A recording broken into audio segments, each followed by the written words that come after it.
Hello, everybody. Welcome to Cartoon Season. I am Tyler, and we are going to be talking about The Dragon Prince Seasons 1 and 2. Netflix show made by the people, the writers or the creators or whatever of Avatar and Korra. So there's lots of expectations with this show.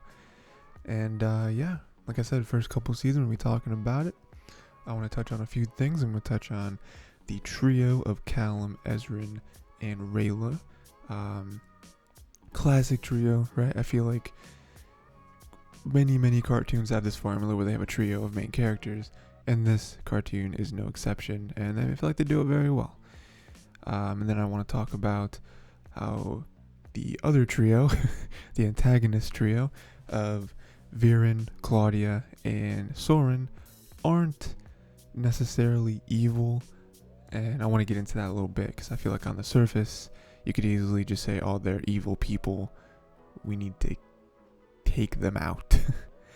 And then finally some season 3 predictions, right? Because season 3 is out, haven't seen it, so let's talk about what might happen. So yeah, that's pretty much it. So let's actually get into it. So we're going to talk about the trio of Callum, Ezrin, and Rayleigh. Like I said, many cartoons do this, even if we're talking in like the other stuff that these people have done. Like Avatar started out with Aang, not Toph. Toph was season 2. We got Aang, Katara, and Sokka, right?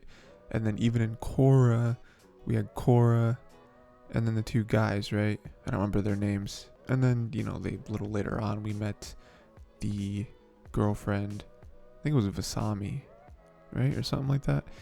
But anyway, a lot of cartoons have trios, and I feel like this one does it really well.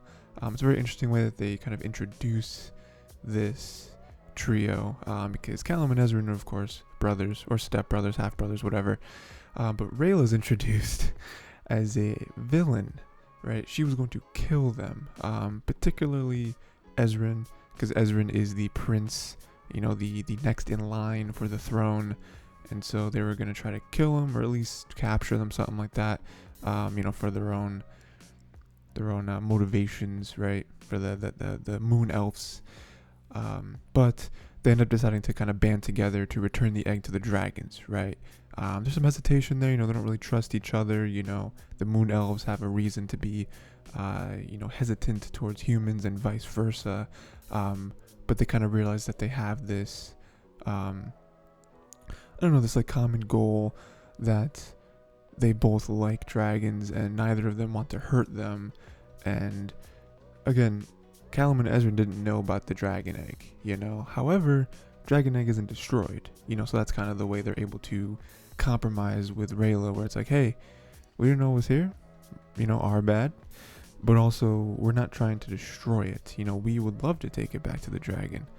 So they kind of band together with that.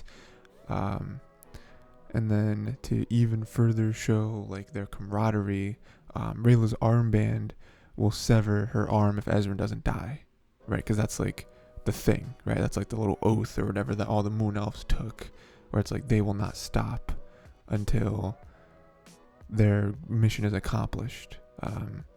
And it also helps kind of weed out traitors as well, right? The other moon elves never really saw Rayleigh as a traitor, but they left her behind because they didn't feel like she could do what she had to do.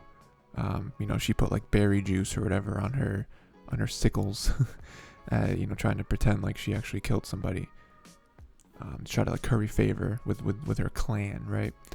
But that's big, like. For all they know, like Rayleigh's gonna lose her arm, and she's literally sacrificing, an arm. People say like an arm and a leg, right? She's literally sacrificing her arm because she believes in them, and she doesn't feel that they need to die. Her thoughts, her point of view on humans is changing, and it's kind of separating her from the rest of her people.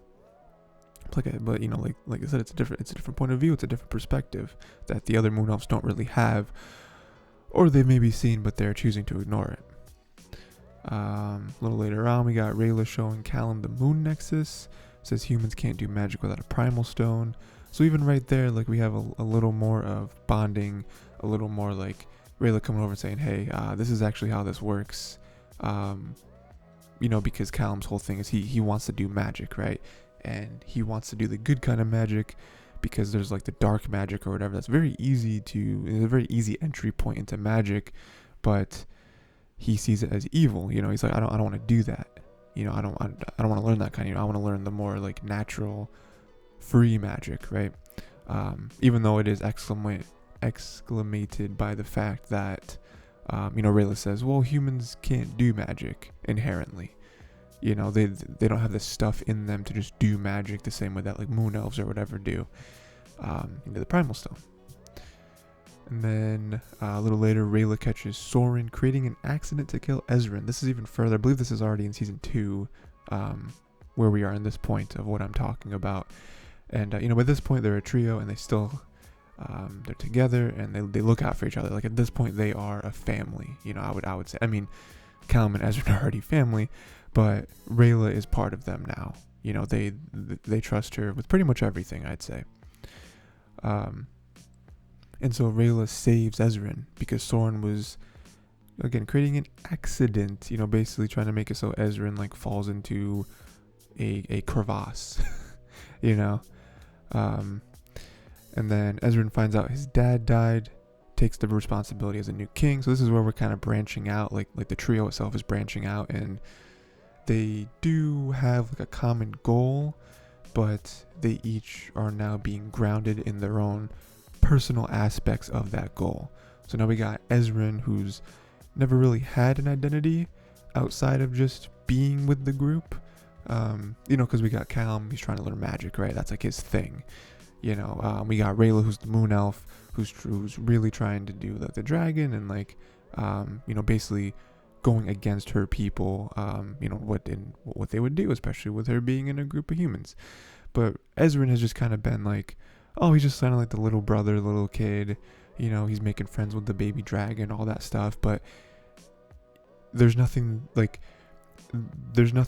makes him stand out. He doesn't really have any goals or aspirations that are on his sleeve, right? Until, like I said, he finds out his dad died, and then he decides, okay, well, I'm king then. Like, I have to be king. I have to take up the throne. I have to do this for the people. Again, he even admits like he knows nothing about being king. He doesn't know if he'll do a good job, but he's like, we gotta do what we gotta do. And I'm the prince. If this is what I'm supposed to be, then I have to be there for all these people. That's really nice to see. I don't think I ever really thought about it at the time of his dad dying and all that, of like what's that's gonna mean for Ezrin. But in hindsight, it's like, yeah, that makes sense. It makes sense. Eventually, this question was gonna have to be asked and answered. And then with the help of a vision of his mom, Callum connects with the Sky Arcanum. So that's like a whole thing where he's like, looks like he's like dying. He has like a fever. He can't, Rayleigh and Ezrin, they can't get him to wake up. He seems like he is very troubled. And in the dream state, he's going through like back and forth, tons of different weird stuff. But he ends up learning the thing he needs, like unlocking that part of his brain basically, and trying to connect with the Sky Arcanum. So now he can do magic just from his body, which isn't really supposed to be a thing. So, I don't know what that means exactly, how much more they're going to explore that. If this is going to be like an Avatar situation where he's going to try to unlock all the Arcanums, but it's nice that he finally did that. There's finally visible progress, whereas before you kind of saw some stuff here and there. You kind of was able to do some stuff here and there, but this is the first real step of progress of learning the type of magic that he wants to do. And again, not relying on the dark magic stuff, which again, easy entry point, but it's kind of evil, a little bit evil. So yeah, that kind of rounds out just the kind of trio portion.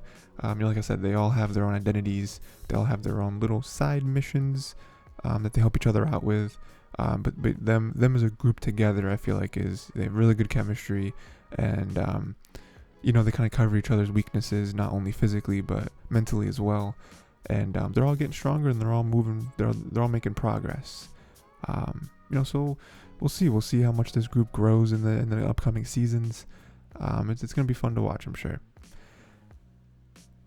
And then we can move on to the other trio, like I said, Viren, Claudia, and Soren, who I don't believe are inherently evil. And here's some reasons why. So, yes, Viren did appoint himself as Lord Protector. I don't believe that he ever wanted to kill the king. I don't remember the king's name, and I didn't write it down. He never really wanted to kill the king. He just had some disagreements. I feel like the first season really set it up. Like it really is trying to put the lens over your eyes and be like, no, Viren's evil. Viren is gonna kill everyone. But I feel like, especially comparing him to like other people in his position, like compare him to like Jafar from Aladdin, right? Like Jafar clearly evil. Jafar clearly does not care about anyone in the Aladdin universe. He just wants to have power and be the Lord Ruler of the entire world and whatever, right? I don't really see that from Viren. I definitely see he's infatuated with magic. He definitely wants to learn more and have more, learn more spells and be more powerful and stuff. But I don't really think nothing from this show really gives me the impression that he's trying to rule the world. I think the closest we get is that he does want people to follow him, but I feel like his intentions are good. Like he's even doing it because he's like, I'm doing this for all of humans. Like I want human beings to not become extinct because of some upcoming things that I think may be happening. Like there are some troubling times that I see in our future, and I feel like we have to band together and not kill ourselves, and not, like if we don't take action, then you might as well just forget it, like it's useless. So again, I don't think he's inherently evil. I just think that he feels that he knows what's right, and he's trying his hardest to save everyone. Again, he's not like enslaving people. He's not, he hasn't really done anything so far in the show that's like, wow, he's evil. He needs to be locked up. He needs to be, he's done some bad stuff, sure, but I don't know. That's also something that's going into the third season where I'm like, is his character gonna pick a lane? Are we finally going to get an action where he's like, oh, he's bad? Because even at the end of the season 2, where we have him being arrested, I think, he sends out these shadow figures to scare all the other leaders of all the different countries or whatever. Again, he's not sending them that's kind of evil, but he's not sending them to go murder them. Okay, I'm gonna send them. They're gonna kill the leaders in their sleep, and then while the other nations are scrambling for leadership, I'm gonna take control. That wasn't it. He was just trying to scare him and trying to be like, hey, you need to do this because humans are going to die. If we don't all come to a consensus on a plan and unite, and apes strong together. You know what I'm saying? Yeah. So we'll see. Claudia and Soren must kill Callum and Ezrin. Okay, all right. So that's kind of evil. I'll be honest, but they were never gonna do it. Claudia especially. Claudia definitely really doesn't want to. I think at the most she might want to capture them. But even Soren, Soren kind of gets there a few times, but he doesn't ever actually pull the trigger. Because I feel like deep down he doesn't want to. I feel like some of his judgment gets clouded because of how much he is trying to impress Viren. But I don't think deep down that he would actually do it. Jumping back to Viren for a second, he does try to get the High Council to band together and fight the elves, just like I was saying. He does try to get them together. So again, it's not. Again, his methods may be obtuse, which also the deceased king would also say that, but again, he's just trying to. Again, it's really not bad, But whatever, right? Jumping back to Claudia and Soren, like I said, they do find them, but they don't kill them outright. Because again, if they were evil, you know, like maybe another show would have painted them, they would have just killed him. You know, maybe in their sleep. You know, like when it's easy. You know, maybe take out Rayleigh first. You know, kind of overpower her because she's clearly the biggest threat of the group. But they didn't. Claudia even tells Callum that King Harrow, I did write it down, that King Harrow has died. Something she didn't have to do. Again, they've known each other for a while, which I think is also makes it tough for Claudia and Soren to like do the deeds. But like she did that. Like she told him that he died. Like they're coming around at this point. You know?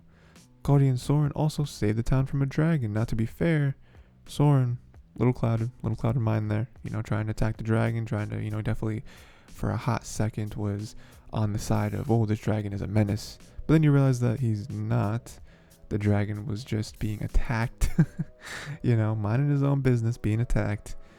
But then they come around and they save the town. They didn't have to. They could have just ran away. Well, that town doesn't mean anything to them. But they didn't. They saved the town, you know? Claudia fixes Soren's paralysis.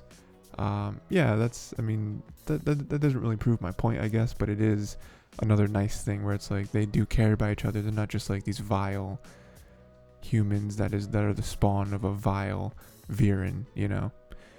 And then before Viren is arrested, he releases shadow creatures to scare the other High Council members. Yeah, so I already kind of touched on that, but again, I don't believe it's evil. I just believe that he has a cause that he's fighting for, and he truly believes that this is the best course of action to save his entire species, right? Again, I think there's things to learn. I think they might go through that a little bit, where it's like, you know, the same way that Rayleigh, well, I guess the group, right? Like Rayleigh has learned that not all humans are bad, and Ezrin and Callum realize that not all moon elves are monsters, you know? It's again, it's all perspective. So I think that in a vacuum, once it breaks out of the vacuum, I'm, you know, hoping that seeps into some of the other moon elves. They start to see some, you know, stuff a little clearer, as well as on the human side as well. Like some humans start to be like, oh, okay, yeah, we're not really that different. But yeah, so that kind of wraps up that, where again, I'd love to hear what your guys' opinions are, because there is a difference between being an antagonist and being a villain. You know, I think that a lot of times they are one and the same, but they're not necessarily the same thing. You know, same way that a protagonist isn't always a hero, right? Yeah, so I'm interested to see what you guys think, because I don't think they're evil. I think they can be evil. I think that Soren and Claudia definitely are like softer, right? Where like I don't think they want to do stuff like this. Viren is tougher, but that's because he has more resolve, you know? So I think it's going to take a little bit more for him to change, right? But then, finally, Season 3 prediction. So let's see. The kingdom will definitely need Viren's help. You know, I think that Viren is the best suited for the job. Because he was with King Harrow for so long, and I think he knows a lot. He's very knowledgeable. There's definitely some decisions that I can see him making that I wouldn't agree with, and probably most of the viewers won't agree with. But I do think it's crazy at this point in the show. Again, further on, different story. But at this point in the show, I think it'd be crazy to not use Viren, you know, because again, he has a lot of knowledge. He's been through stuff before, and he really does want what's best for the kingdom. You know, again, you may not agree with his methods or some of his more minute points, but I don't think that, like, you know, if we're gonna go to the extreme, I don't think you can just execute Viren and it's like, okay, well, we're now gonna move on. I don't think that would make any sense. Ezrin will be a surprisingly competent king.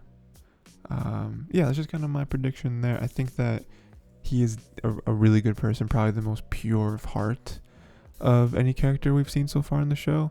And, you know, that could lead to some tough decisions, I guess, that I don't know if he's going to be able to make, especially with him being so young. You know, I think the odds are definitely against him.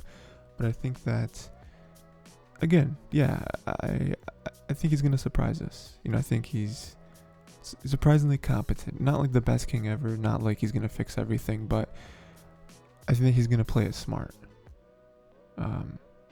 We'll see. We'll see. I believe Callum will learn more magic, maybe combining regular and dark magic. That's the only caveat where I really don't think he wants to delve into dark magic, but I think it would be a fun storyline for him to be like the first one ever to like successfully combine regular and dark magic and like make something more powerful, more useful, more practical, stuff we've never seen before. I think that would be a really fun, kind of aspect to his character and like his journey, right? Rayleigh will have tough choices to make because they'll run into some elves along the way. Yeah, I think so far they've gotten lucky. They haven't really run into elves too much, so she hasn't really had to like face that side of her life. But I think at some point she is gonna have to face them, and I don't know what's gonna happen. I mean, I'm sure she'll try to convince them of Callum and Ezrin and their goodness and their mission, all that stuff.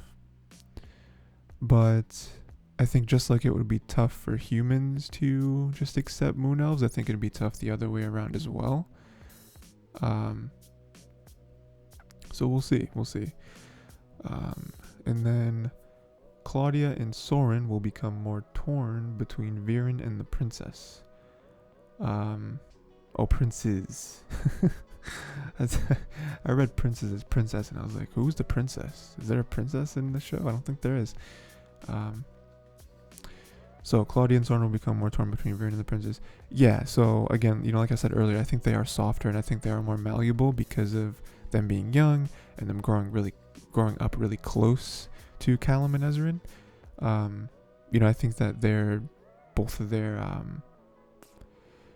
loyalties, right? I don't think they're gonna have to choose between Viren and the princes, but I do think there's gonna be some inner conflict within them of like, what do we do? Because at some point there are decisions they have to make where siding with the princes or siding with Viren will be, at odds with each other.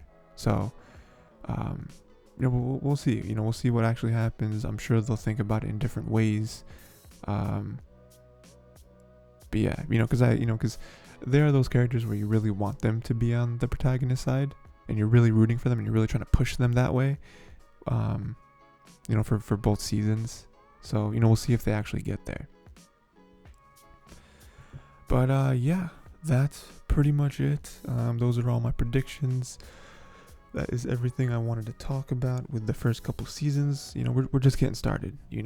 I saw recently that not recently, like a year ago, but that Dragon Prince was renewed up to like season 7 or something.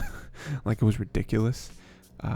Which is kind of shocking and a little bit ironic now looking at Netflix now and seeing like how Netflix has cut so much people and projects and canceled so many shows. I'm glad that the Dragon Prince wasn't one of those where they're like, oops, actually no more seasons. So that's good. And then so that's pretty much it. Please let me know what you thought of the first couple seasons. Let me know what you thought of any sort of predictions for next season if you haven't seen season 3 yet, because I'm interested to see your crazy predictions, what you got. And yeah, that's it. Please go check out other episodes of Cartoon Season either on the Tiger to YouTube channel or on your podcast platform of choice. Go check out some other content as well. I do some reactions to different animation stuff. Also do some gameplays. Yeah, let me know, until next time, watch more cartoons and let me know what other cartoons, anime, all that stuff you want to hear me talk about.